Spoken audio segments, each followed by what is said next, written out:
Slides दिख रहे हैं बेटा सबको? Am I visible, audible, everything Yes, is ma'am. Done? चलिए Yes, ma'am. ठीक है, अभी आज एवोल्यूशन का लास्ट पार्ट करना है हम लोगों को। जितनी भी इंपॉर्टेंट चीजें वो कवर अप करेंगे। दूसरी चीज हार्डी-वेनबर्ग इक्विलिब्रियम फिर से करवाऊंगी आज, उसके क्वेश्चन सॉल्व करेंगे। इट इज इंपॉर्टेंट, क्वेश्चन आते हैं। ठीक है, चलो स्टार्ट करते हैं।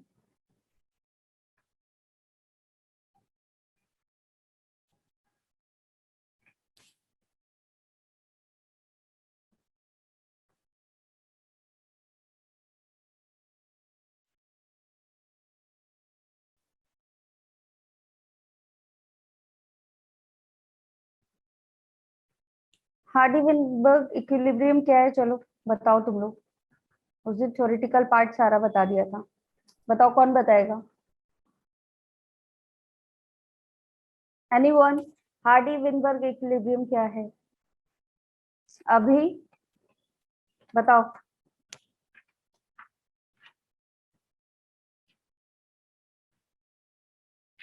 क्या होता है हार्डी-वेनबर्ग इक्विलिब्रियम? किस चीज पे बेस्ड होता है? जेनेटिक वेरिएशन पे। किस पे बेस्ड था ये? जेनेटिक वेरिएशन पे। दो चीजें यहाँ पे बताई गई हैं। एक क्या बताया गया है? जीनोटिपिक फ्रीक्वेंसी, जीनोटिपिक फ्रीक्वेंसी बताई गई है। और दूसरा क्या बताया गया है? Allylic frequency. ठीक है, दो चीजें कैलकुलेट की जाती है with the help of Hardy-Weinberg equilibrium. ठीक है, क्या चीजें होती हैं? पोस्टुलेट क्या क्या होते हैं इसके, ये बताओ। एनीवन? पता है किसी को पोस्टुलेट क्या क्या होंगे? बताओ, कब वर्क करेगा ये आपका? जब कोई भी म्यूटेशन नहीं होगा, माइग्रेशन नहीं होगा, दैट मीन्स जो आपका जीनोटिपिक फ्रीक्वेंसी है या जेनेटिक वेरिएशन है, ये हमेशा कांस्टेंट बना रहेगा जब तक कि म्यूटेशन ना हो, माइग्रेशन ना हो, एक लार्ज पॉपुलेशन की बात की जाए। और क्या क्या फैक्टर थे बताओ? फैक्टर्स बताओ, और कौन कौन से थे? Random meeting. रैंडम मीटिंग, ठीक है, जब तक कि रैंडम मीटिंग हो रही हो, स्पेसिफिक मीटिंग ना हो। ठीक है, और क्या था? एक फैक्टर कुछ और छूट रहा है, बताओ। No recombination. Yes, recombination frequency जो है वो लो हो। ये सारी अगर कंडीशन फॉलो होती है तो कोई भी एक लार्ज पॉपुलेशन पे जेनेटिक वेरिएशन का इफेक्ट नहीं पड़ता है। ठीक है, ये एक क्या था, पोस्टुलेट्स दिए गए थे हार्डी-वेनबर्ग ने। और अगर मैं इसके सॉल्व करने वाले पार्ट पे जाऊं तो दो इक्वेशन थे। The very first one is p plus q is equal to 1, ये आपका पहला है। और दूसरा क्या होता है? p स्क्वायर प्लस 2pq प्लस q square is equal to 1। ये दो इक्वेशन थे बेटा। इन दो इक्वेशंस की हेल्प से हम क्या करेंगे? न्यूमेरिकल सॉल्व करेंगे। और अभी मैं तुमको ये बहुत अच्छे से समझाने वाली हूँ, उसको बहुत ध्यान से समझना। ठीक है, p की बात करें अगर हम, तो p क्या है आपका? What is p? p क्या है बताओ? Frequency of dominant. ठीक है, p इज यहाँ पे क्या किसको शो कर रहा है? It is showing the dominant rate. ठीक है, किसको शो करेगा? आपके डोमिनेंट रेट को शो करेगा। और q किसको शो करेगा? रिसेसिव। रेसेसिव ट्रेट को शो करेगा। ठीक है, अभी यहाँ पे जब हम p स्क्वायर की बात करते हैं तो p स्क्वायर मतलब क्या होता है? आपका ये वाला जीनोटाइप। ठीक है, p स्क्वायर का मतलब यही वाला जीनोटाइप हो गया, बताओ। ठीक है, और अगर मैं Yes. क्यू स्क्वायर की बात करूं तो ये वाला जीनोटाइप की बात कर रहे हैं। ठीक है, और 2pq की बात करूं तो किसकी बात हो रही है? हेट्रोजाइगस की बात हो रही है। किसकी बात हो रही है? It is all about the heterozygous. तो पहली चीज तो तुम्हें ये समझ में आई कि इक्वेशन जो दिया हुआ है वो, ठीक है, अगर डोमिनेंट एलील की बात कर रहा है then it will be shows as homozygous. Dominant की बात करेगा तो p square, p into p square हो जाएगा ना, a इंटू a। आ रही है बात समझ में? q स्क्वायर क्या हमारा? स्मॉल है, स्मॉल है। और 2pq क्या है हमारे? हेट्रोजाइगस की बात हो रही है। ठीक है, अब ये जो दो बेटा फॉर्मूला है, इसमें पहला वाला फॉर्मूला आपका कब करोगे? जब एलिलिक फ्रीक्वेंसी पूछेगा। क्या पूछेगा? Allylic frequency. ठीक है, और जब आपकी जीनोटिपिक फ्रीक्वेंसी की बात करेगा तो कौन सा वाला फॉर्मूला हम लगाएंगे? ये वाला। आई बात समझ में? ठीक है, तो एलिलिक फ्रीक्वेंसी के लिए P plus q is equal to 1। ये एलील हो गया ना, ये पूरा आपका जीनोटाइप होगा। देखो जीनोटाइप और एलील में डिफरेंस होता है। अगर मैं जीनोटाइप की बात करूं, ठीक है, तो जीनोटाइप क्या होगा आपका? Capital A, it is genotype. Small a genotype है, या कैपिटल ए स्मॉल ए, या तो होमोजाइगस डोमिनेंट हो, होमोजाइगस रिसेसिव हो, या फिर क्या हो आपका प्योर हेटेरोजाइगस कंडीशन पाई जा रही हो। दीज ऑल आर जीनोटाइप, ये जीनोटाइप हैं। लेकिन अगर मैं एलील की बात करूं, तो एलील क्या होगा यहाँ पे? या तो कैपिटल ए या तो स्मॉल ए, इंडिविजुअल। ठीक है, जब इंडिविजुअल आप किसी एक कैपिटल ए या स्मॉल ए की स्टडी करेंगे, then it will be known as allele. ठीक है, तो दो फ्रीक्वेंसी निकालना है हमको, एक एलिलिक फ्रीक्वेंसी निकालना है और दूसरा क्या निकालना है हमको? Genotypic frequency. अगर एलिलिक फ्रीक्वेंसी पूछ रहा है, ठीक है, चलो एलिलिक फ्रीक्वेंसी पूछ रहा है, तो फॉर्मूला क्या है आपका? P plus q is equal to 1। ठीक है, मतलब अगर हमको P निकालना है, हमको Q की वैल्यू पता है और P निकालना है, तो हम क्या करेंगे? 1 माइनस क्यू कर दें, आ जाएगी P की वैल्यू। ठीक है, if we have to solve the Q, P minus 1 कर दे, Q की वैल्यू आ जाएगी। बताओ, is it clear? Yes. Is it clear? अब मेरा तुमसे एक क्वेश्चन है, चैट बॉक्स में सब लोग रिप्लाई करेंगे। ठीक है, ये बताओ कि हमेशा जो एलिलिक फ्रीक्वेंसी होगी वो 1 से ज्यादा होगी या 1 से कम?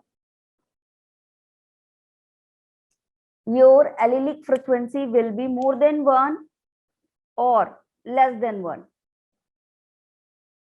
बताओ चैट बॉक्स में जल्दी, मोर और लेस, जल्दी से रिप्लाई करो। What could be the possibilities? allelic frequency मोर होगी या लेस होगी? चलो ध्रुव ने आंसर किया, वेरी गुड ध्रुव। आंसर गलत है बट आंसर तो किया। यस दिशा, गुड, सही आंसर किया है। बाकी लोग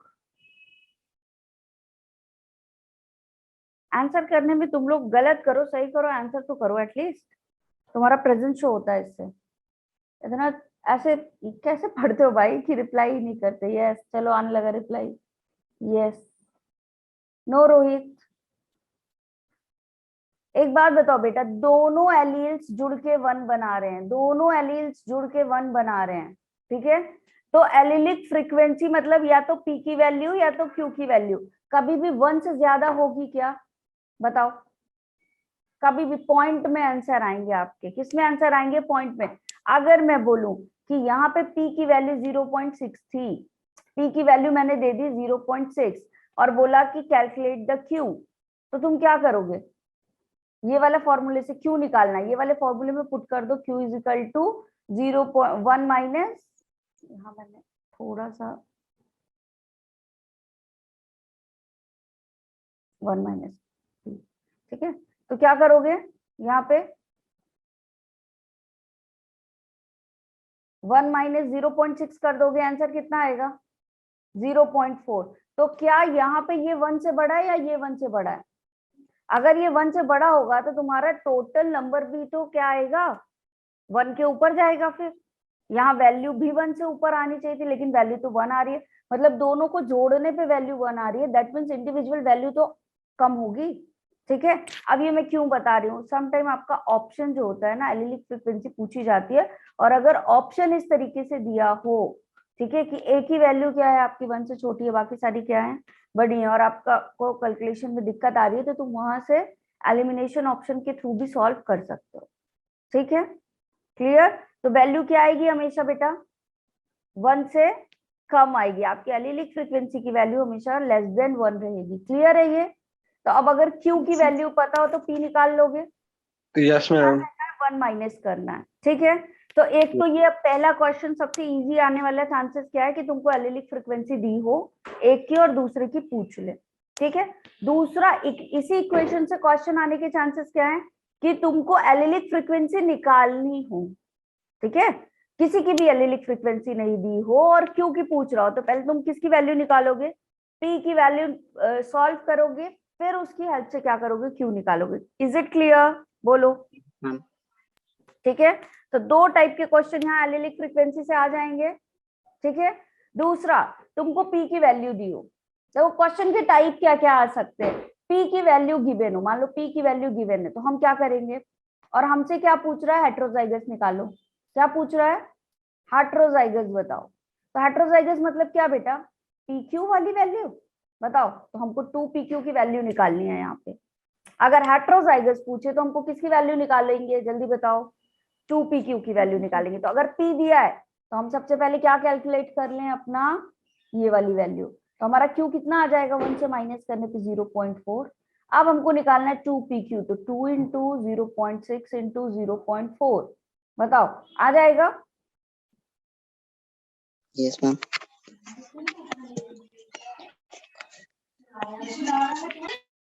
तो आपका कितना आ गया, 48 आ गया आंसर, 0.48 सॉरी। ठीक है, और अगर फ्रीक्वेंसी पूछ रहा है, अब यहाँ पे एक चीज और सुनो। ठीक है, पूछ क्या रहा है, फ्रीक्वेंसी पूछ रहा है। फ्रीक्वेंसी मतलब होता है मल्टीप्लाइड बाय 100। फ्रीक्वेंसी मतलब क्या होता है, मल्टीप्लाइड बाय 100। अगर इस नंबर को तुम 100 से मल्टीप्लाई कर दोगे तो 48% आ जाएगा आंसर। ये तुम्हारी फ्रीक्वेंसी है। कर लोगे अभी सॉल्व, अगर इस तरह से क्वेश्चन आएंगे तो बोलो, बन जाएंगे।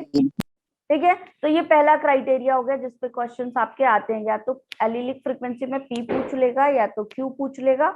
और सीधे पी क्यू नहीं होता है, इस फॉर्म में पूछता है कि ये कैपिटल ए वाला बताओ या स्मॉल ए वाला बताओ। ठीक है, डोमिनेंट बताओ, रेसेसिव बताओ। तो पी क्या और क्यू क्या, is it clear to you. Yes, ma'am. ठीक है, यस मैम। अभी दूसरा टाइप क्या होता है यहाँ पे, जो दूसरा टाइप पूछा जाता है वो पूछा जाता है एलिलिक फ्रीक्वेंसी पूछेगा with the help of genotypic number. ठीक है, क्या पूछेगा, एलिलिक फ्रीक्वेंसी। ठीक है, और दिया क्या होगा आपको, क्या चीज दी होगी क्वेश्चन में, जीनोटिपिक नंबर।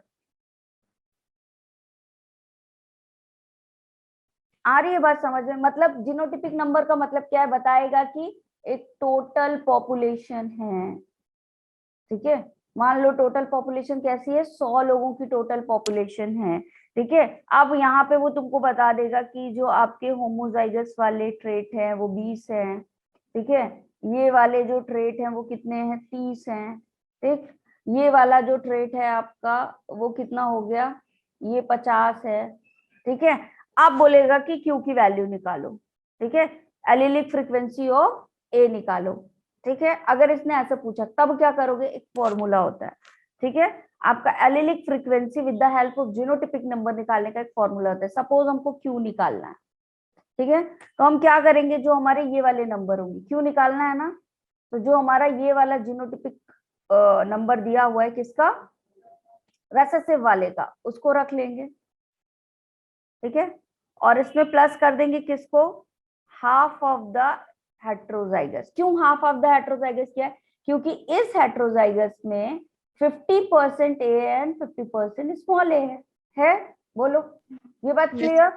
हेट्रोजाइगस में आपके दोनों एलील प्रेजेंट हैं। Yes, ma'am. Is it clear everyone, दोनों एलील होंगे यहाँ पे, बोलो। ठीक है, तो 50% ये भी है, 50% ये भी, तो इसको हाफ कर दें क्योंकि हमको चाहिए कौन सा, केवल स्मॉल वाला, और इसको डिवाइड कर दें टोटल नंबर से। तो टोटल नंबर कितना है, 100। तो सॉल्व कैसे करेंगे यहाँ पे, 30 प्लस हाफ इंटू 50/100। ठीक है, बन जाएगा, बताओ। अब जो भी सॉल्व करने पे आंसर आएगा वो तुम्हारी क्यू की वैल्यू। इज इट क्लियर, बोलो जल्दी। Yes ma'am. बन जाएंगे क्वेश्चन, करवाऊं प्रैक्टिस। Yes, ma'am. चलो पहला क्वेश्चन करो।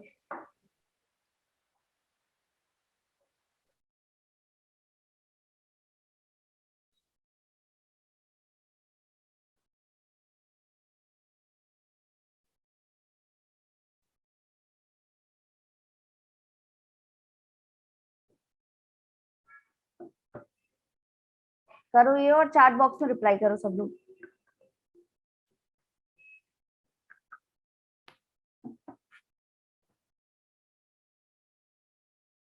Reply in the chat box.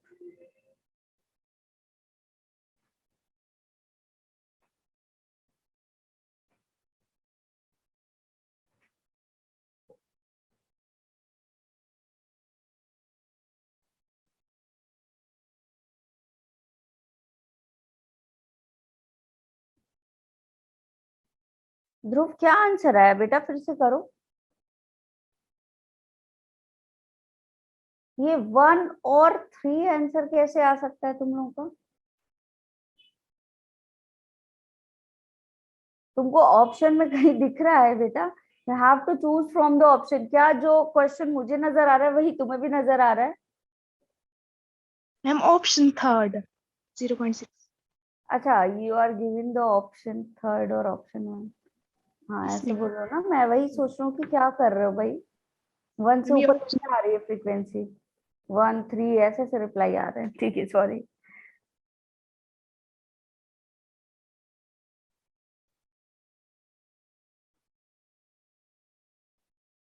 Yes yes, जिसका थर्ड ऑप्शन है दैट इज राइट वन। कैसे सॉल्व किया? टोटल कितने आपके इंडिविजुअल हैं बेटा? 1000। कितने इंडिविजुअल हैं टोटल? 1000. 1000 इंडिविजुअल हैं। फिर क्या बोल रहे हैं? 360 जो है वो बिलोंग कर रहे हैं किससे? जीनोटाइप कैपिटल ए से। 482 heterozygous and the remaining 162 small based on the data the frequency of allele A निकालना है। तो किसका नंबर रखोगे यहाँ पे? ये वाला रखोगे, प्लस क्या करोगे? ये वाले नंबर को क्या करोगे? हाफ कर दोगे। सॉरी, ये 360 है।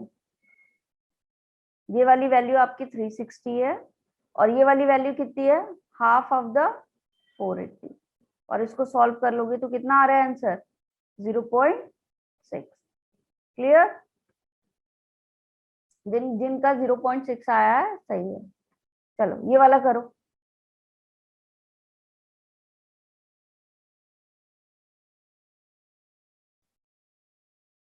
At a particular locus, frequency of A allele is 0.6 and that of small a is 0.4. What would be the frequency of heterozygous in a randomly mating population of equilibrium? एकदम easy question, बहुत ही easy question। Heterozygous पूछ रहा है और खुद से उसने allylic frequency दी हुई है।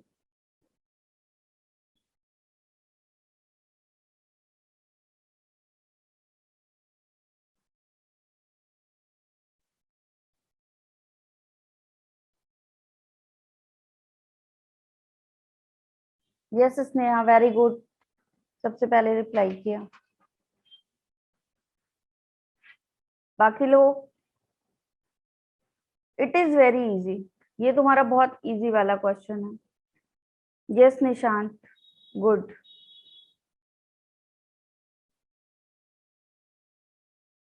Yes Jaspreet, good. Yes Abhiyan, Ruchi सही है। यस वंशिका, सबका सही आ रहा है, मतलब वही बन जाएंगे वाले क्वेश्चन। क्या पूछ रहा था बेटा? हेट्रोजाइगस फ्रीक्वेंसी पूछ रहा था। दैट मीन्स किसके बारे में पूछ रहा है? 2pq। तो p की वैल्यू दी हुई 0.6, q की वैल्यू दी हुई 0.4। तो वैल्यू कितनी हो जाएगी आपकी? It could be 0.48। क्लियर है सबको? चलो, Hardy-Weinberg principle of zero evolution is based on. तुमको इस स्टेटमेंट से क्वेश्चन मिलेंगे जरूर, घुमा फिरा के कहीं ना कहीं ये स्टेटमेंट जो पोस्टुलेट दी है उससे क्वेश्चन रहते हैं।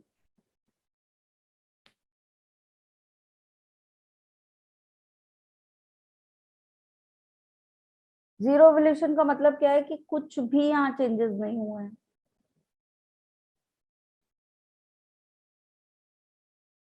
यस रुचि, गुड। बाकी लोग जल्दी करो।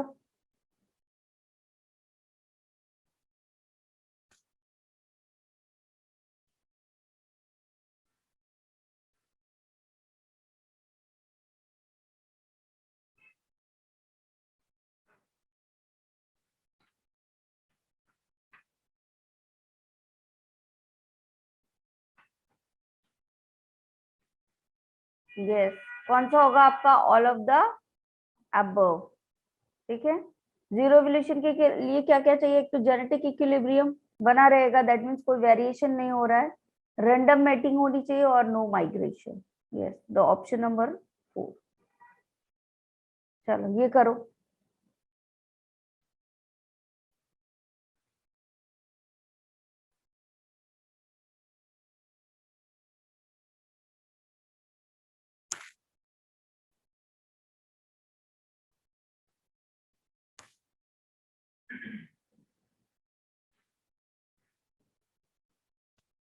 क्या होगी हेट्रोजाइगस के लिए 2p3, और डोमिनेंट के लिए अगर मैं पूछूं तो क्या होगी यहाँ पे?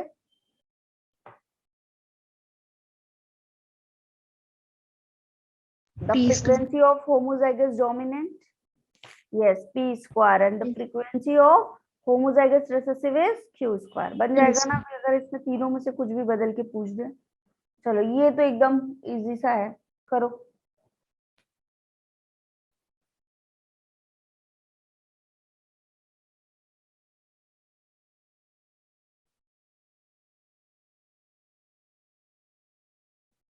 ये संकिता।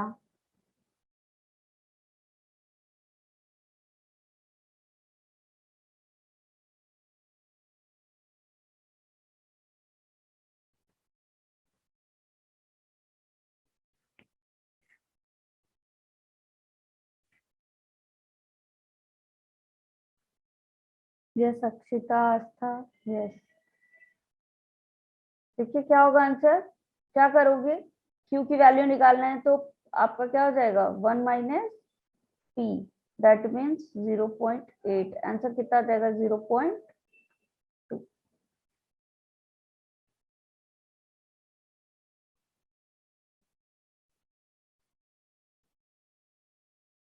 देखो ये आपका एक क्वेश्चन था, टाइप ऑफ नेचुरल सिलेक्शन उस दिन रह गया था, है ना। नेचुरल सिलेक्शन की बात कर रहे थे, दैट मीन्स क्या होता है, नेचर सेलेक्ट करता है कि कौन सी जो आपकी स्पीशीज है वो क्या करेगी, फिट रहेगी उस एनवायरमेंट पे, है ना। अभी देखो 3 तरीके के बेटा ग्राफ बनते हैं अगर हम नेचुरल सिलेक्शन की बात करें, ठीक है। तो यहाँ ये जो आपका ग्राफ है ना, ये जो ग्राफ गया ये किसके बेस्ड गया है, फिनोटिपिक कैरेक्टर के बेस्ड, ठीक है। ये ग्राफ, ये जो नेचुरल सिलेक्शन का ग्राफ बना है, इसमें जो पीक है वो क्या रिप्रेजेंट कर रही है कि number of individuals with the phenotypes, phenotypic characters के थ्रू क्या हो रहे हैं आपके ग्राफ बन रहे हैं, ठीक है, कि कैसा फिनोटिपिक कैरेक्टर आएगा, ठीक है। तो ये जो पीक है वो क्या बता रही है कि फिनोटाइप को फेवर कर रहा है नेचुरल सिलेक्शन, ठीक है। तो ये 3 टाइप के होते हैं, ठीक है। 3 तरीके की आपको पीक मिलती है। जो पहली पीक होती है वो कैसी होती है, हायर होती है, ये वाली ए वाले को देखो, हायर होगी और कैसी होगी, नैरो, ठीक है। अगर तुम इस पीक को देखो और इस पीक को देखो, डिफरेंस दिख रहा है, ये नैरो पीक बन रही है छोटी सी, ठीक है। ये वाली पीक क्या बताती है, ये कहलाती है स्टेबलाइजिंग और नॉर्मलाइजिंग। ये वाला टाइप क्या कहलाता है आपका, स्टेबलाइजिंग, या फिर यही कहलाता है आपका नॉर्मलाइजिंग, ठीक है। 2 चीजें बोला जाता है। अब अगर कोई पॉपुलेशन है, इसको बहुत आसानी से समझो, कोई भी पॉपुलेशन है तो कुछ ऐसे पाए जाएंगे, कुछ ये वाले पाए जाएंगे और कुछ आपके हेटेरोजाइगस पाए जाएंगे, होगा ऐसा, बोलो। Yes. हर पॉपुलेशन में, ठीक है। तो यहाँ नेचुरल सिलेक्शन में ये जो पहली वाली पीक है ये क्या बताती है कि इस तरीके का जो सर्वाइवलिटी बनती है आपकी नेचुरल सिलेक्शन में, नेचर किसको सेलेक्ट करता है, जो हेटेरोजाइगस होते हैं। किसको सेलेक्ट करेगा, जो हेटेरोजाइगस कंडीशन में होते हैं। उसका कहने का मतलब है कि ये टॉल वाले हो गए, ये वाले शॉर्ट है, और जो हेटेरोजाइगस होंगे वो मीडियम हाइट के होंगे, ठीक है, क्लियर। इस तरीके से यहाँ पे डिस्क्राइब किया गया। तो जो मीडियम होंगे आपके, ठीक है, उनको ही क्या करेगा यहाँ पे नेचर सेलेक्ट करेगा। पहली वाली पीक ये शो कर रही है, ठीक है। तो अब ये ग्राफ बने हुए तुम्हें मिलेंगे और वो पूछ लेगा कि ये कौन सा ग्राफ शो हो रहा है, ठीक है। दूसरा पीक क्या बोल रहा है, देखो पीक जो है क्या हो गई है, एक डायरेक्शन पे शिफ्ट हो गई इधर साइड पे, ठीक है। तो मतलब यहाँ पे क्या है, या तो आपके डोमिनेंट ट्रेट एग्जिस्ट करेंगे या फिर रेसेसिव। यहाँ पे क्या बताता है, इधर इट इज डोमिनेंट और रेसेसिव, या तो रेसेसिव वाला एग्जिस्ट करेगा आपके एनवायरमेंट में, या तो फिर क्या पाया जाएगा, डोमिनेंट पाया जाएगा, ठीक है। इसको डायरेक्शनल बोला जाता है। क्या बोला जाता है, डायरेक्शनल, मतलब एक ही डायरेक्शन में ग्रो हो रहा है, एक ही डायरेक्शन है ना, या तो डोमिनेंट या तो रेसेसिव। आ रही है बात समझ में? प्योर होमोजाइगस है आपके दोनों, या तो प्योर होमोजाइगस डोमिनेंट वाले टॉल वाली पॉपुलेशन ज्यादा होगी, सेलेक्ट हो जाएगी नेचुरल सिलेक्शन में, या तो फिर शॉर्ट वाली। ठीक है, तो इसको क्या बोला जाता है बेटा? डायरेक्शनल ग्राफ बोला जाता है, या फिर इसी को प्रोग्रेसिव भी बोला जाता है। नाम याद रखना और इसका पिक्चर माइंड में रखना। ठीक है, इससे क्वेश्चंस आते हैं आपके। अगर दो पीक जनरेट हो रही है, इसका मतलब क्या है? If there is two peak, मतलब डोमिनेंट वाला भी क्या हो रहा है नेचर में प्रेजेंट, और आपका रेसेसिव वाला भी प्रेजेंट है। तो ये किसको शो करता है? Dominant and recessive both.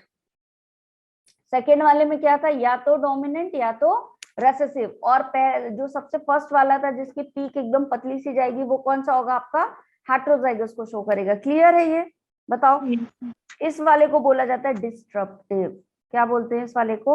Disruptive. ठीक है, और इसी को और क्या कहा जाता है? डाइवर्जिफाइंग। और क्या बोलते हैं इसको? डाइवर्सिफाइंग। ठीक है, तो ये तीन ग्राफ हो गए आपके नेचुरल सिलेक्शन के, बन जाएंगे। ठीक है, क्लियर? Yes, ग्राफ देख के, ग्राफ से क्वेश्चंस आते हैं, शायद मैंने यहाँ पे वो भी किया हुआ है, डाला होगा आगे। अभी काफी सारे क्वेश्चंस हैं। ठीक है, तो देख लेते हैं। चलो नेक्स्ट क्या है आपका? ह्यूमन एवोल्यूशन की बात करें तो ये क्या है आपका? कहाँ पे हुआ था? Done in central Africa. ठीक है, और कहाँ से इनके एंसेस्टर्स कौन थे? फ्रॉम द प्राइमेट्स और एप लाइक एंसेस्टर। ठीक है, जो स्टडी होती है वो क्या कहलाती है आपकी? एंथ्रोपोलॉजी। क्लियर है? आ रही है बातें समझ में? ठीक है, जो मैमल्स हैं, यहाँ से ये क्वेश्चन आता है इंपॉर्टेंट, वो कौन से पीरियड से बेटा इवॉल्व हुए? आपके जुरासिक पीरियड से, 195 मिलियन एगो। ठीक है, yes, miss. फिर आपका ये जो होमोसेपियंस का नेम है, it is given by the Carolus Linnaeus. ये भी इंपॉर्टेंट है। ठीक है, स्क्रीनशॉट ले लो इन सारी चीजों का। The primates includes prosimians and anthropods. They are descends from the small rodent-like or insectivorous mammals that are evolved from the 80 million years ago. आपके जो prosimians है, ये जो lemurs वगैरह बनते हैं, ठीक है, और anthropods जो हैं आपके, ठीक है, anthropods जो है आपके monkey, ape and human, ये descends किसके? आपके small rodent-like, और या फिर इनको क्या बोला जाता है? Insectivorous mammals. यहाँ से इवॉल्व हुए कितने साल पहले? 80 मिलियन ईयर्स अगो। ठीक है, एवोल्यूशनरी कैरेक्टरिस्टिक्स ऑफ मैन की बात करें तो क्या होता है? काफी सारे स्पेशल फीचर्स पाए जाते हैं, जैसे आपका बाइपेडल लोकोमोशन होगा। ठीक है, होता है। आपका जो लिम्ब है वो डेवलप्ड होंगे। ठीक है, ब्रेन साइज क्या हो जाएगा? लार्ज हो जाएगा। ठीक है, जो आपका जैसे जैसे इवोल्यूशन हुआ वैसे वैसे क्रेनियल कैपेसिटी क्या हुई है? इंक्रीज हुई है। ठीक, हाथ एंड पैर का बनना, लिम्ब फॉर्मेशन। ठीक है, पोस्चर कैसा हो गया? इरेक्ट, सीधे खड़े हो गए, है ना। अभी क्या था? अगर पहले देखो, अगर इवोल्यूशन में स्टडी वो पिक्चर देखा, ऐसे झुकते झुकते झुकते झुकते क्या हो गया? फिर एकदम ऐसा इरेक्ट पोस्चर आ गया। ठीक है, तो ये सारे आपके क्या है? Binocular vision, sensitivity, social organisation. ठीक है, expression by speech, flattening of face, shortening of body hair, कम हुए हैं नंबर में, रिडक्शन, बॉडी हेयर क्या हो गया है? रिड्यूस हो गया है। ठीक है, elevation and narrowing of the nose, increase in height, height भी क्या हुई है? बढ़ी है। ठीक है, ये सारे आपके क्या है? कुछ फीचर्स हैं जो क्या होता है? पाए जाते हैं। ठीक, अगर अभी मैं एवोल्यूशन की बात करूं तो क्या होता है? एक तो प्रियर टू एप मैन था, दूसरा एप मैन था, और तीसरा क्या था? True man. ठीक है, जो लिविंग मॉडर्न मैन होता है उसके बारे में स्टडी करेंगे। ठीक है, प्रियर टू एप मैन की बात करें तो ओरिजिन कब हुआ है आपका? एलिगोसिन अपोच में हुआ है इन द इजिप्ट, तो इसको क्या बोला जाता है? एलिगोसिन एप्स बोला जाता है। ठीक है, 30 to 35 मिलियन ईयर्स एगो इनका इवोल्यूशन हुआ था। ठीक है, कब बने थे? आज से 30 से 35 मिलियन ईयर्स एगो। ये वाले जो हैं आपके, वो क्या है? लेट ओलिगोसिन में हुए थे, ठीक है, मायोसिन एपोच में, और इनको क्या बोला जाता है, मायोसिन एप्स। इन सब का क्या ले लेना, स्क्रीनशॉट ले लेना, और जो मेन मेन पॉइंट है वो तुमसे बनने चाहिए, ठीक है। फिर 15 to 20 मिलियन ईयर्स एगो के बाद इवोल्यूशन हुआ, ठीक है, आपका ड्रायोपिथेकस का। ये कैसे थे, आपके direct ancestor of modern day apps and man. They were forest dweller spending most of the time on the trees. Origin and evolution in the Miocene epoch. इनका भी कब हुआ है बेटा, आपका Miocene epoch में हुआ है। एरा एंड epoch पढ़ा है तुम लोगों ने, ठीक है। पोजीशन कैसी होती है, सेमी एरेक्ट पोस्चर। अभी मॉडर्न मैन का कैसा है, एरेक्ट पोस्चर है, इनका कैसा था, सेमी एरेक्ट है, ठीक है। आपका क्वाड्रापेडल लोकोमोशन मतलब 4 पैर पे चलते थे ये अभी, ठीक है, पूरी तरीके से इरेक्ट नहीं हुए हैं। 4 limbs longer than the hind limbs, मतलब क्या था, आपका हाथ का साइज पैर के साइज से क्या था, लंबा था। 4 लिम्ब मतलब आपके हाथ, और हिंड लिम्ब मतलब लेग्स। तो हाथ का साइज क्या था, आपके पैर से लंबा था। हेयर ग्रोथ कैसी थी, थिक थी। यू शेप जॉस पाए जाते, टीथ जो होते हैं लार्जर एंड शार्पर होते हैं, और वेजिटेरियन एंड फ्रूट ईटर। इनका ईटिंग हैबिट ये था, ठीक है। फिर एप मैन पे आते हैं, प्री हिस्टोरिक मैन पे, ठीक है। कहाँ पे ये हुए, 3 to 2 million years ago it lived in the east African grassland, ठीक है। क्या फीचर था इनका, हंटेड विद द स्टोन, ठीक है। क्रैनियल कैपेसिटी याद रखना सबकी, 352 480 सीसी से क्वेश्चंस आते हैं आपके, ठीक है। अभी एक चार्ट मैंने दिया हुआ है जहां पे आपका क्रैनियल कैपेसिटी क्या है, अलग से बनी हुई है, उसका स्क्रीनशॉट ले लेना और याद कर लेना, ठीक है। These are the connecting link between the apes and man, ठीक है। ये एवोल्यूशन हो रहा है, और ये वाला पीरियड जो है, यहाँ से एप क्या थे, कम होना शुरू हुए, ठीक है, मतलब एप वाले फीचर कम होना शुरू हुए, और जो मैन वाले फीचर है वो बढ़ना शुरू हुए। तो ये क्या है, आपका एक कनेक्टिंग लिंक है, ठीक है। दोनों के फीचर यहाँ पे पाए जा रहे हैं। पहला है आपका होमो हेबिलिस, कहाँ है ये, आपके Pleistocene, about 2 to 1.75 million years एगो। क्रैनियल कैपेसिटी क्या है बेटा, यहाँ पे 735 सीसी। क्रैनियल कैपेसिटी हमेशा जैसे जैसे एवोल्यूशन हुआ है, कम हुई है या ज्यादा, हमेशा ज्यादा होगी, ठीक है। क्रैनियल कैपेसिटी क्या हुई है, बढ़ी है, ठीक। इनको क्या बोला जाता है, होमो हेबिलिस को फर्स्ट फॉसिल मैन, ठीक है, क्लियर। इन्होंने स्टोन्स की हेल्प से क्या किए थे, टूल्स बनाए थे। फिर होमो इरेक्टस की बात करें तो ये आपका कब आया, मिडिल प्लास्टोसिन पीरियड में, ठीक है। ब्रेन कैसा था इनका, लार्ज ब्रेन, ठीक है, इसीलिए इनको क्या बोला गया, पिथानो पिथेकेंथ्रोपस और जावा मैन बोला गया है, ठीक है। फर्स्ट फॉसिल यहाँ कब मिली आपकी, ड्यूबोइस 1891 में मिली है, ठीक है। क्या बोला गया इनको, इरेक्ट एप मैन बोला गया। 3 फॉसिल्स यहाँ पे मिले, जावा एप मैन का, पीकिंग मैन का, और हाइडेलबर्ग मैन का, ठीक है। चलो, जावा मैन क्या आपका, होमो इरेक्टस इरेक्टस, नाम क्या है इसका, होमो इरेक्टस इरेक्टस, ठीक है। प्लास्टोसिन में मिला ये आपका 5 मिलियन ईयर्स एगो। क्रेनियल कैपेसिटी कितनी है, देखो 940 सीसी। क्रैनियल कैपेसिटी धीरे धीरे क्या हो रही है, बढ़ रही है, ठीक है। इसकी क्रैनियल कैपेसिटी इंटरमीडिएट है मॉडर्न मैन और आपके ऑस्ट्रेलियोपिथिकस से क्या है, बीच की है। देखो 600 700 इनकी है, और अभी मॉडर्न मैन की कितनी हो गई, 1300 to 1600 सीसी। 940 सीसी है विच इज द इंटरमीडिएट, ठीक है। हाइट क्या है, 5 फीट टॉल, ठीक है। और स्केलेटन क्या था, अच्छे से हमारे जैसा डेवलप्ड स्केलेटल सिस्टम था, ठीक है। Forehead was low and slanting, the face was prognathous and the jaws were massive with the huge teeth. Teeth कैसे थे, ह्यूज थे। The chin was absent and bony eyes are present. He might have learned the use and construction of tools and knew how to lit fire. आग जलाने की शुरुआत यहाँ से हुई है, ठीक है।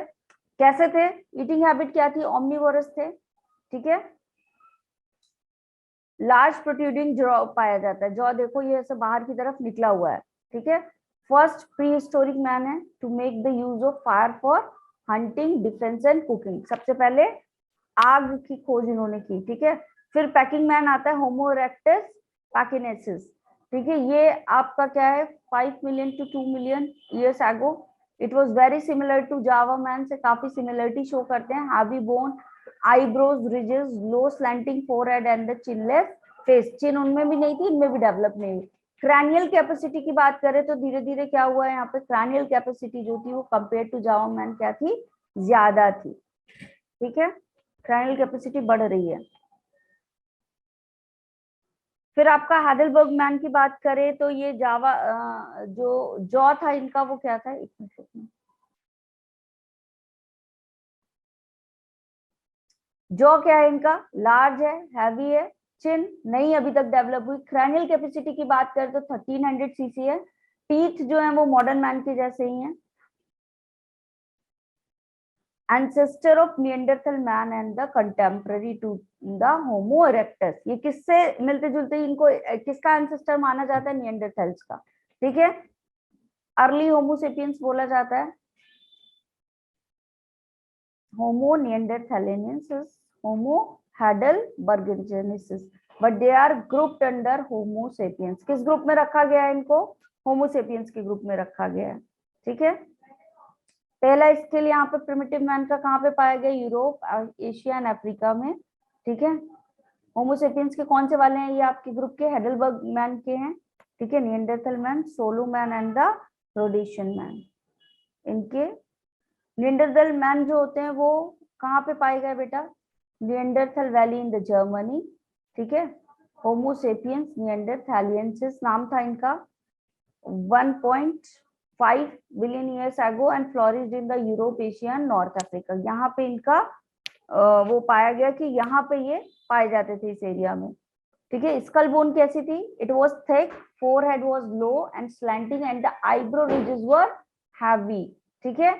जॉ कैसा था, डीप था विथ नो चिन। अभी तक चिन का डेवलपमेंट नहीं हुआ है। क्रैनियल कैपेसिटी क्या हो गई, फिर से बढ़ गई 1450, which is almost equal to the modern man, but it is lower and posterior position जो है आपकी, जो posterior portion है वो कैसा है आपका, larger than the upper anterior part, ठीक है। anterior posterior क्या होता है आपका, ये जो ये ऊपर का हिस्सा होगा वो क्या होगा, एंटीरियर, और नीचे वाला क्या होगा, हमेशा पोस्टीरियर, ठीक है। क्योंकि क्रैनियल कैपेसिटी बढ़ी है तो इंटेलिजेंट भी क्या होगा, इनका इंटेलिजेंस भी बढ़ेगा। टूल्स बनाना शुरू किया, ठीक है। और ड्वेलिंग स्ट्रक्चर यहाँ पे पाए गए, ठीक है। क्रो मैग्नॉन की बात करें, यहाँ से बेटा क्वेश्चन आते हैं आपके। First discovered in 1868 from the crow Magnon rocks of the France of McGregor. Cranial capacity की बात करें तो 1650 सीसी। क्रैनियल कैपेसिटी कितना बेटा इनका, 1650 CC. Crow Magnon man first started cave painting, ठीक है। यहाँ पे देखो पेंटिंग स्टार्ट हुई है, और hunting with the domesticated dogs. They were omnivorous and express themselves through the painting and the sculpture. Modern man की बात करें, होमो सेपियंस सेपियंस, ये याद रखना। First appeared about 1 million years ago in the Asia near Caspian Sea.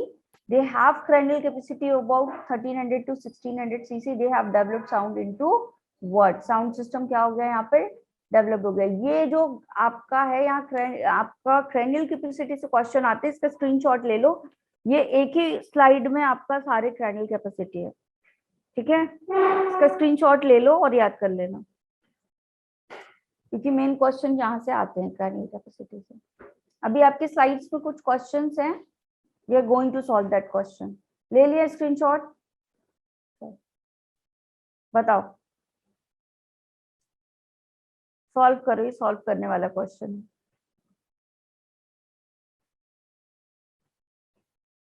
In a given population, number of individuals with the dominant phenotype are 60.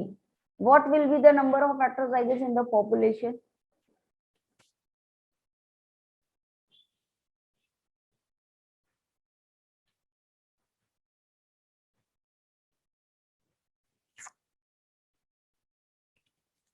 ये Hardy Weinberg का ही question है।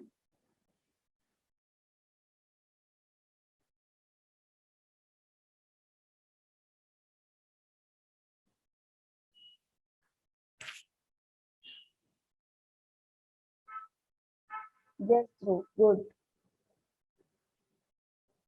Exact answer कितना है ध्रुव? Exact answer कितना है? तो around में दिया है। नो, अभी फिर से करो।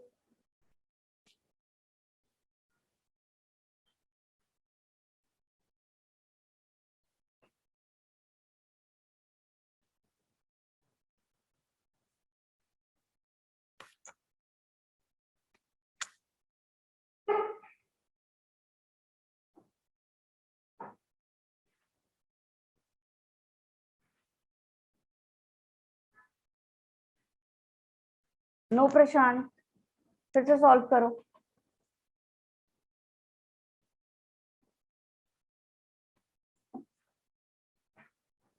नो रुचि। देखो कितना दिया बेटा, 60%। तो 60% फ्रीक्वेंसी को अगर आप पी की वैल्यू में निकालोगे तो 60/100 कर दो, कितना आएगा आंसर? 0.6 आएगा। बोलो, 0.6 आएगा। अब क्यू की वैल्यू निकाल लो, तो 1 माइनस 0.6 करोगे, क्यू की वैल्यू आ जाएगी 0.4।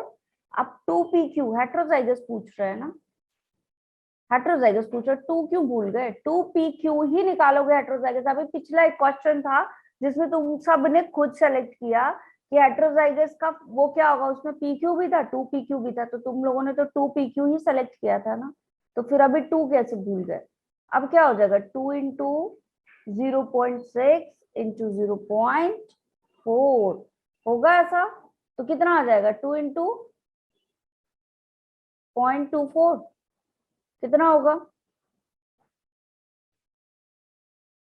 मतलब अप्रोक्स किसके बराबर आ रहा है यहाँ पे?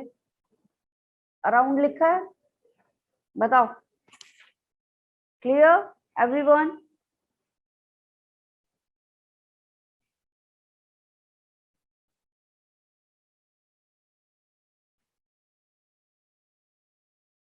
चलो बताओ, ये वाला करो।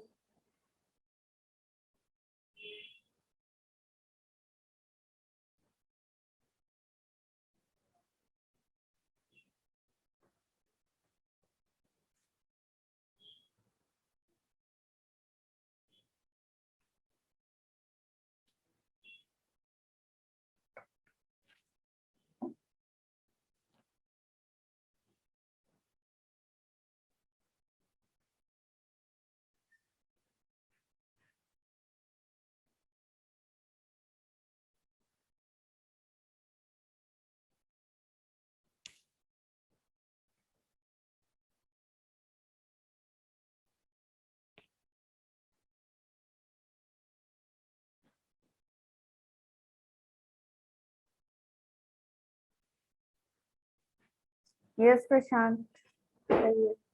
अभी क्यों? क्वेश्चन पढ़ो फिर से। बोथ द एंड्स बोल रहा है, if more individuals acquire peripheral characters value at both the ends of the distribution curve. दोनों ले रहे हैं तो कौन सा होगा? दोनों में कौन सा बन रहा था आपका? डबल पीक कहाँ बन रही थी? ये वाली पीक बन रही थी ना, क्या होगा आंसर? यस, कौन सा आंसर होगा? It will B disruption. ठीक है, डिस्ट्रप्टिव कर्व बनेगा। चलो ये बताओ।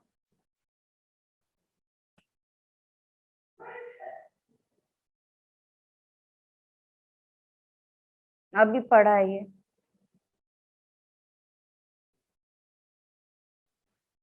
900 cc किसका था?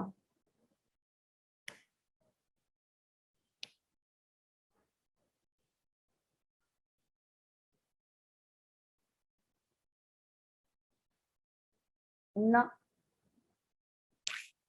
No Jaspreet.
Next question, slide blank कर देते हैं। अब बताओ,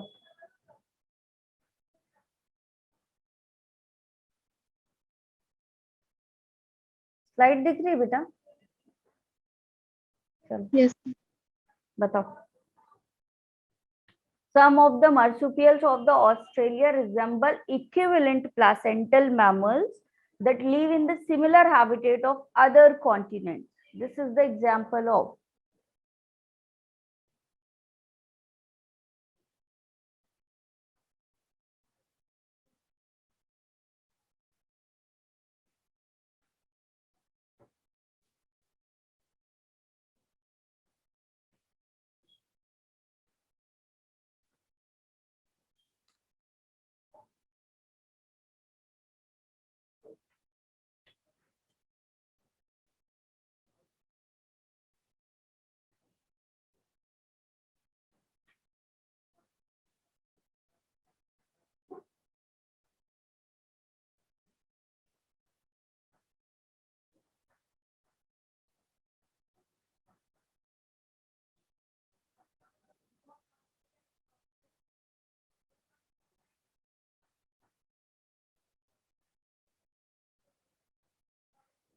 No रुचि।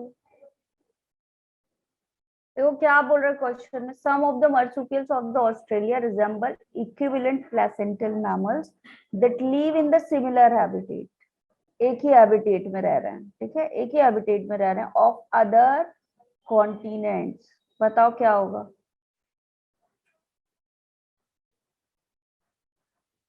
हैबिटेट सिमिलर है, ठीक है, बट कॉन्टिनेंट क्या है अलग अलग। अभी समझ आ गया? यस। बाकी लोग आंसर करो जल्दी।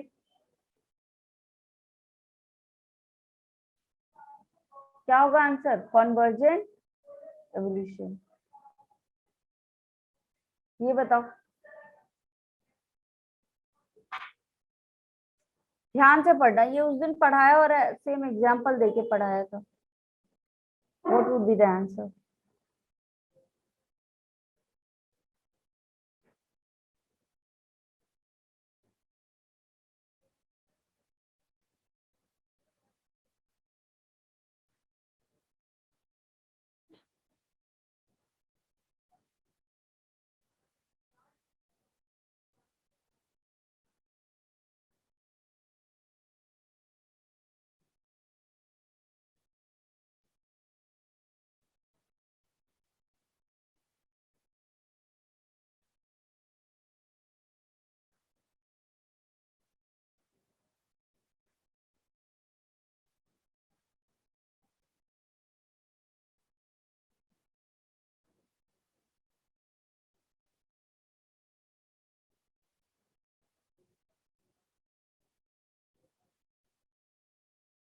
यस रुचि, क्या होगा? क्या कह रहा? एक पॉपुलेशन एनिमल की, it is hunted down only 20 organism, फिर ये बढ़ा, आपका रिस्टोर्ड हुआ, किया, ठीक है, लेकिन variation in this population are highly reduced. ये कौन सा आपका इफेक्ट है? जेनेटिक ड्रिफ्ट का कौन सा वाला इफेक्ट शो कर रहा है? Bottle neck effect. Genetic drift occurs when a few individuals of a species colonize as an island. This phenomena is.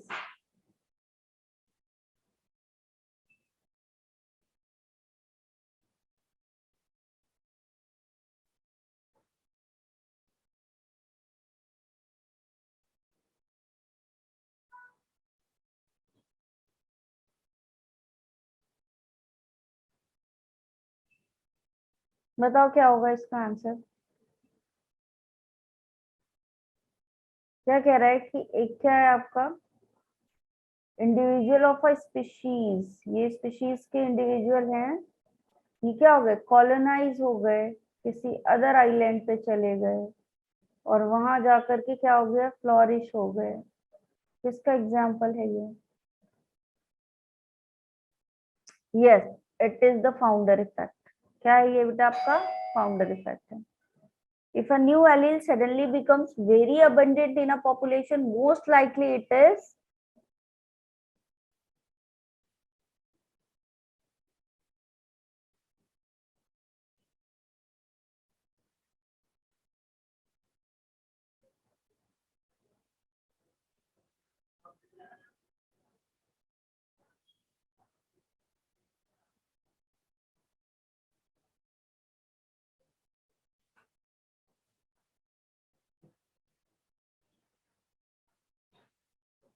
Reply करो सब लोग जल्दी।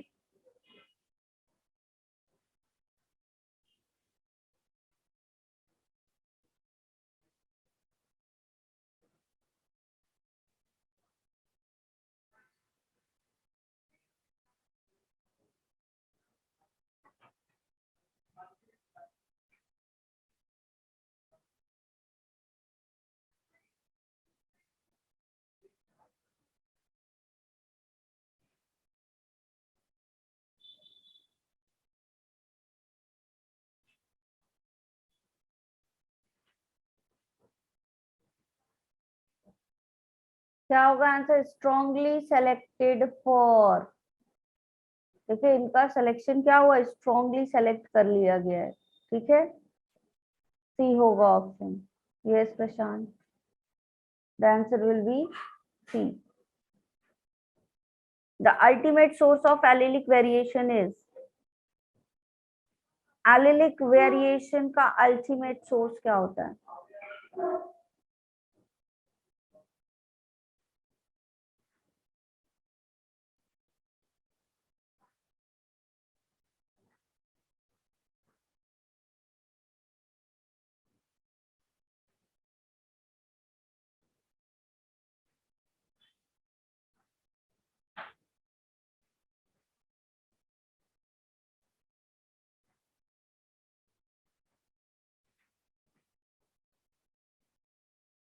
Yes Kshitij, yes Prashant, good. बाकी लोग आंसर करो, क्या होगा ultimate source of allelic variation? Yes Akshita, it should be mutation. ठीक है, म्यूटेशन हो जाएगा तो क्या होगा? एलिलिक वेरिएशन आएगा। What was the most significant trend in the evolution of modern man, Homo sapiens, from his ancestor?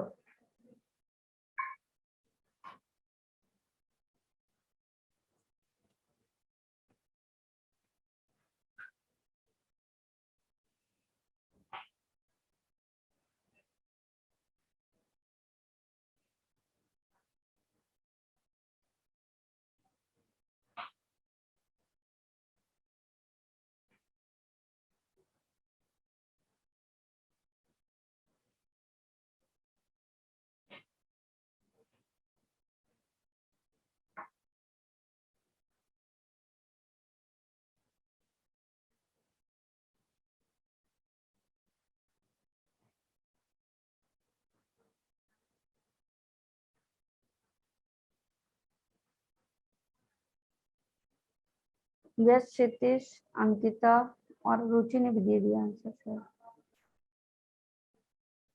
बाकी लोग क्या कर रहे हैं? It is increasing brain capacity. Next करो, which one of the following scientist name is correctly matched with the theory put forth by them? कौन सा इनमें से ट्रू कॉम्बिनेशन है, ये पता करना है आपको।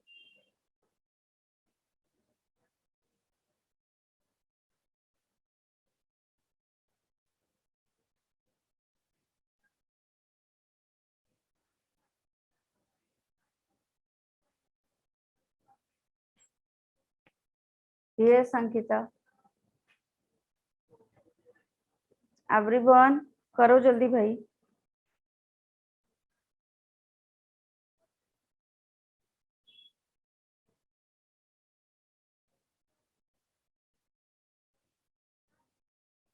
यस क्षितिज,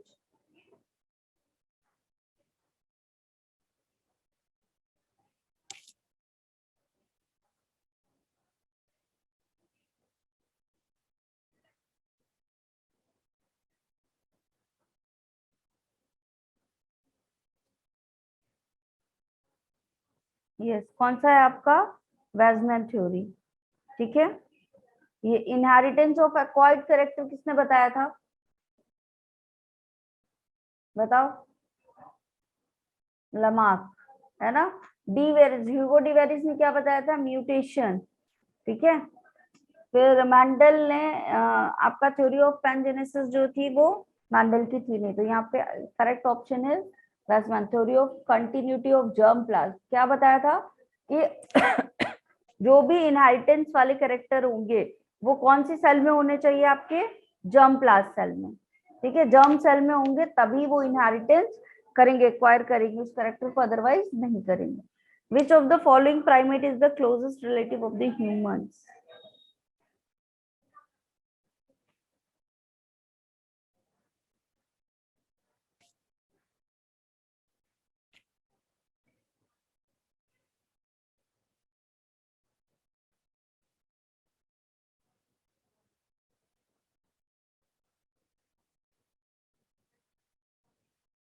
यस आस्था, ये तो इतना इजी वाला है, इसका तो आंसर करो सब।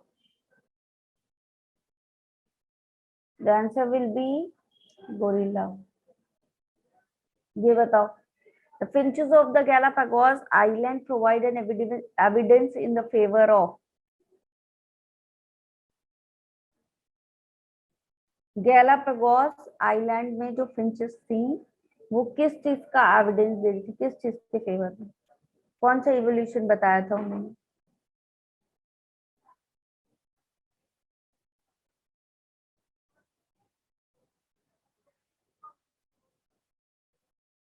Yes Ankita, good. बाकी लोग,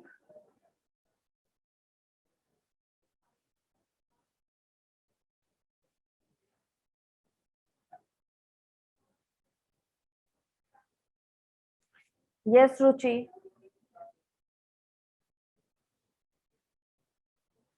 यस गुड प्रशांत, तो याद है चलो सबको।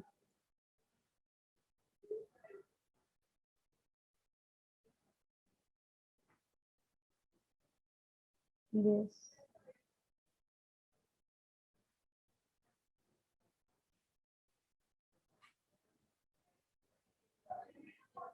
फिंचेस थी वो अकॉर्डिंग टू किस चीज के अकॉर्डिंग इनमें डाइवर्जन पाया गया था बेटा, अलग अलग एरिया में अलग अलग थी, बताओ। जितने आसपास के आइलैंड थे वहां पे ये फिंचेस में क्या डाइवर्सिटी पाई जा रही थी, अकॉर्डिंग टू बीक, है ना, फूड स्टाइल के अकॉर्डिंग, ठीक है। कि क्या चीज इनका जो सीड है, तो सीड का कोट क्या है आपका, हार्ड है या क्या है आपका, सॉफ्ट है, ठीक है। फ्रूट ईटर है या कैक्टस खा रही हैं, ठीक है, इसके अकॉर्डिंग है। इंसेक्ट वाले हैं, इंसेक्टिवोरस हैं, तो इसके अकॉर्डिंग क्या था बेटा, यहाँ पे इसको बांटा गया था। और ये क्या कहला रहा था, ये वाला बायोजोग्राफिकल एवोल्यूशन, क्योंकि एक ही यहाँ पे क्या थे, एक ही आइलैंड से काफी सारे आइलैंड में माइग्रेशन करके यहाँ पे एवोल्यूशन हुआ था according to feeding habit. An important evidence in the favor of organic evolution is the occurrence of, बताओ इनमें से कौन सा एविडेंस है ऑर्गेनिक एवोल्यूशन का, कि एवोल्यूशन हुआ है, किस चीज को देख के पता लगा सकते हैं हम।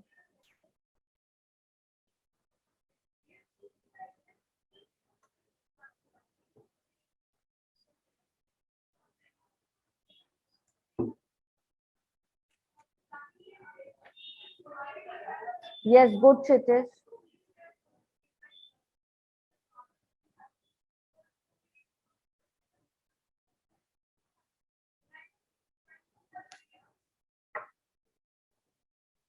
Yes Prashant, good. कौन सा होगा बेटा, होमोलोगस एंड वेस्टिजियल ऑर्गन। ये होमोलोगस एंड वेस्टिजियल ऑर्गन क्या होता है, no Ruchi, it is homologous and vestigial organ. इनको देखकर हम पता लगा सकते हैं कि अच्छा एंसेस्टर्स का, ठीक है, कि ये कहाँ से हम मतलब हम किस एंसेस्टर से बिलोंग करते हैं। वेस्टिजियल में तो ये फीचर पढ़ाया भी है मैंने कि इसके थ्रू क्या किया जाता है, ठीक है। तो option will be homologous and vestigial organ, ठीक है। चलो, which of the following describe correctly the homologous structure?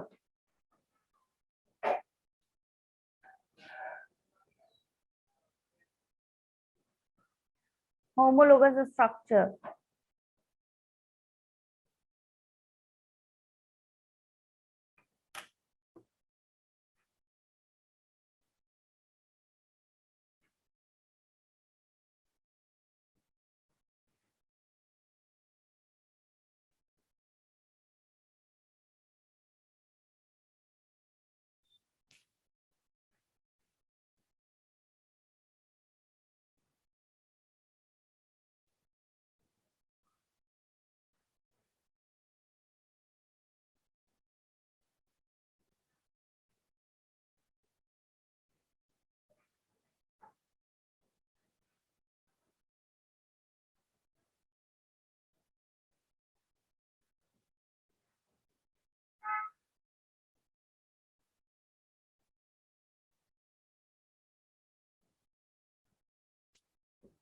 Yes, क्या होगा ऑप्शन आपका? The second one. Anatomical similarities but performing different functions. The concept of chemical evolution is based on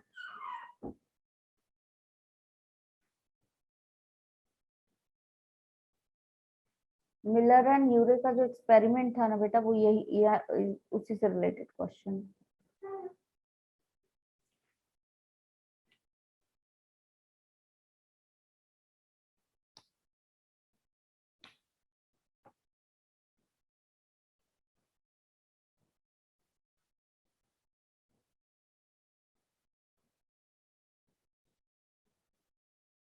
yes yes, क्षितिज और अंकिता सही है।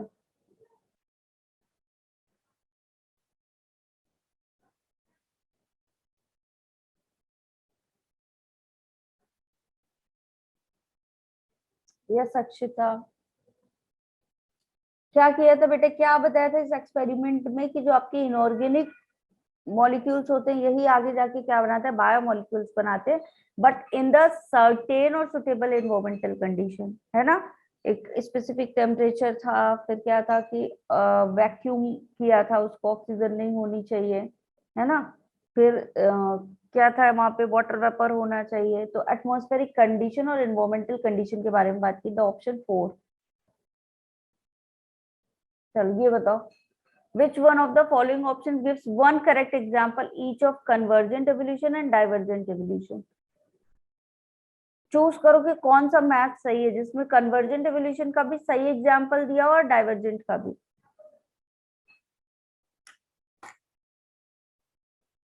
Match करो दो कि दोनों में करेक्ट करेक्ट वाले हो।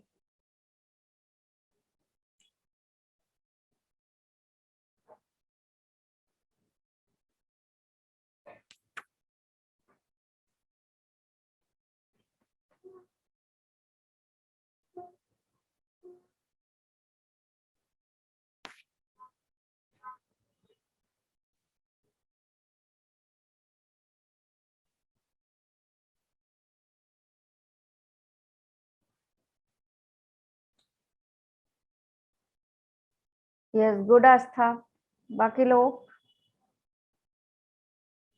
यस दिशा।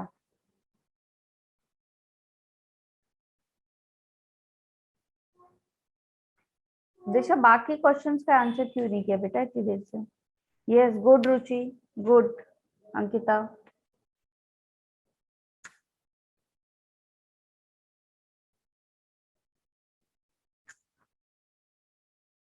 यस अक्षिता।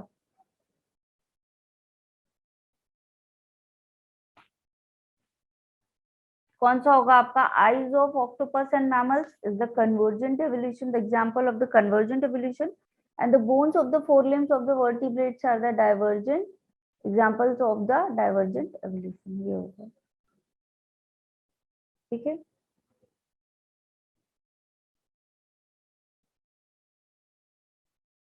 यही क्वेश्चन थे आपके साइंस में, ठीक है। चलो, what is the temperature of atmosphere in the experiment of the Urey and Miller? कितना टेम्परेचर लिया था बताओ, what was the temperature that he taken in his experiment? Yes, कितना था? करो सब लोग रिप्लाई। अंकिता एंड रुचि ने सही रिप्लाई किया है, बाकी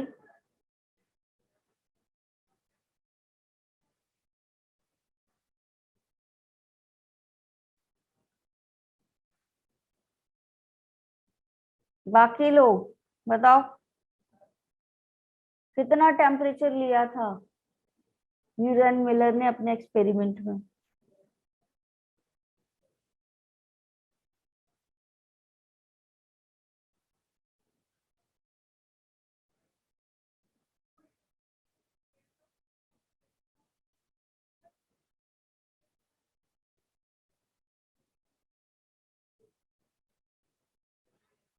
एट 800 डिग्री सेल्सियस है ना? कितना टेम्परेचर लिया था?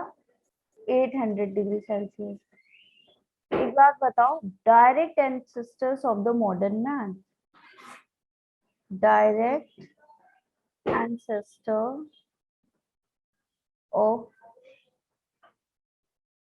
मॉडर्न मैन, बताओ मॉडर्न मैन का डायरेक्ट एंसेस्टर कौन था? होमो इरेक्टस, चलो ऑप्शन आने भी लगे। नो, ऑप्शन देख लो। Homo habilis and third option is Cro-Magnon. अब बताओ,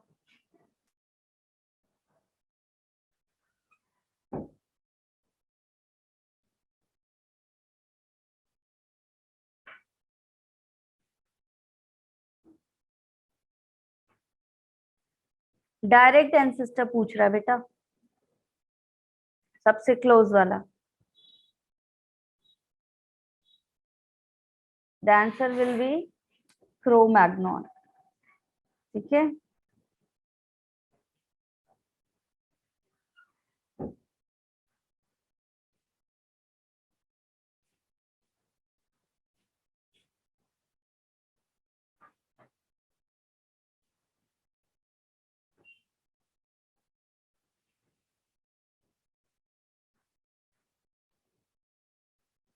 चलो नेक्स्ट क्वेश्चन बताओ। Genetic drift is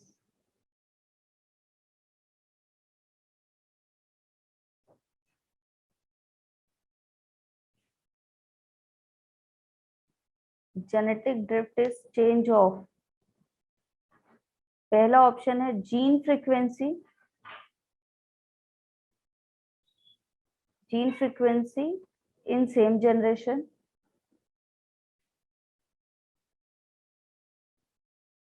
option B is appearance of recessive gene,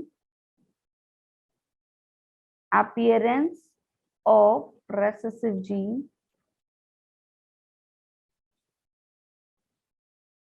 ठीक है। फिर क्या है? जीन फ्रीक्वेंसी,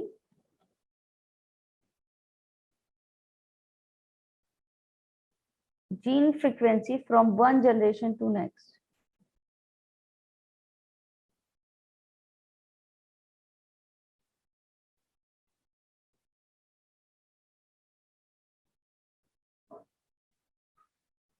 ठीक है, नन ऑफ द अबव। बताओ क्या होगा इसका जेनेटिक ड्रिफ्ट का?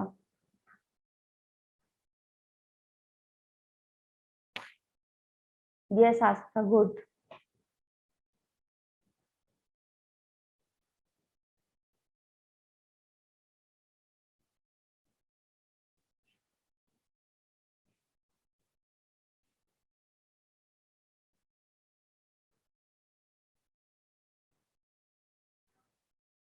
नो रुचि, यस। नो प्रशांत,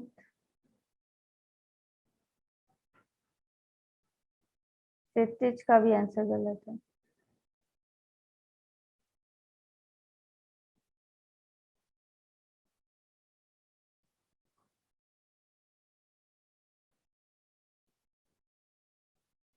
जेनेटिक ड्रिफ्ट में किस चीज का चेंज होता है?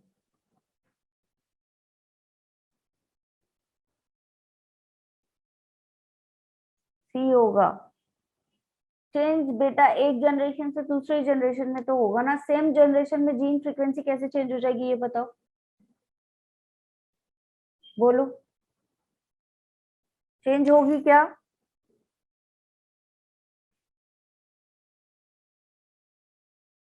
बताओ, जीन फ्रीक्वेंसी चेंज होने के चांसेस नहीं है। मान लो कि कुछ क्या थे आपके बीटल्स थे, रेड इन कलर थे, ठीक है, और कुछ क्या थे आपके येलो थे, ठीक है, कुछ इंसेक्ट्स थे। अब जेनेटिक ड्रिफ्ट में क्या हुआ, सडनली कुछ ऐसा क्लैमिटी आ गई कि ये क्या थे आपके, ये वाले चले गए, तो अभी ये बचे, ठीक है। तो नेक्स्ट जनरेशन, और कुछ इसमें से बचे हुए थे, मान लो एक आज जो थे आपके थोड़े बहुत बच गए, कौन से, रेड वाले। सडन चेंजेस है। अब यहाँ जीन फ्रीक्वेंसी जो चेंज होगी, यहाँ तो एज इट इज इस जनरेशन में रहेगा, जब नेक्स्ट जनरेशन में मूव करेंगे तब तो यहाँ पे चेंजेस आएंगे। हो सकता है कि इन दोनों के हाइब्रिड बन जाए, ठीक है, और हो सकता है कि ये वाली पूरी गायब हो जाए और यही रेजिस्ट कर जाए। तो जो भी चेंजेस आएंगे वो कब आएंगे, नेक्स्ट जनरेशन में, ठीक है। तो gene frequency from one generation to next, ये होना चाहिए इसका आंसर। अभी आज वाला ये सेशन आपका कंप्लीट हो गया। नेक्स्ट सेशन जो है आपका वो प्लांट सॉरी ह्यूमन फिजियोलॉजी से स्टार्ट करवाऊंगी, ठीक है। ह्यूमन फिजियोलॉजी होगा, क्विक रिवीजन जाएगा, साथ में आपके जाएंगे PYQs। क्लियर है डेली अभी, ठीक। तो कोशिश है कि काफी जल्दी करके करवा दिया जाए ह्यूमन फिजियोलॉजी, बिकॉज काफी क्वेश्चंस आते हैं इससे, ठीक है। चलो तो डाइजेशन से स्टार्ट Yes, ma'am. ठीक है। ह्यूमन फिजियोलॉजी स्टार्ट करेंगे फ्रॉम डाइजेशन, ठीक है। Yes, ma'am. वो कोशिश करना कि क्लास रहो। अभी आज तुम लोग का रैंकर्स भी होगा, आज रैंकर्स वाली क्लास है, ठीक है। तो वो भी ज्वाइन करना, वहां पे भी जेनेटिक्स वाला जो भी पार्ट है आपका, कौन सा रह गया है, जेनेटिक डिसीज वाला, वो कंप्लीट कराऊंगी। और आज मोस्ट प्रोबेबली काफी सारे क्वेश्चंस भी करवाऊंगी, ठीक है। चलो नेक्स्ट क्लास में मिलते हैं, बाय बाय एवरीवन।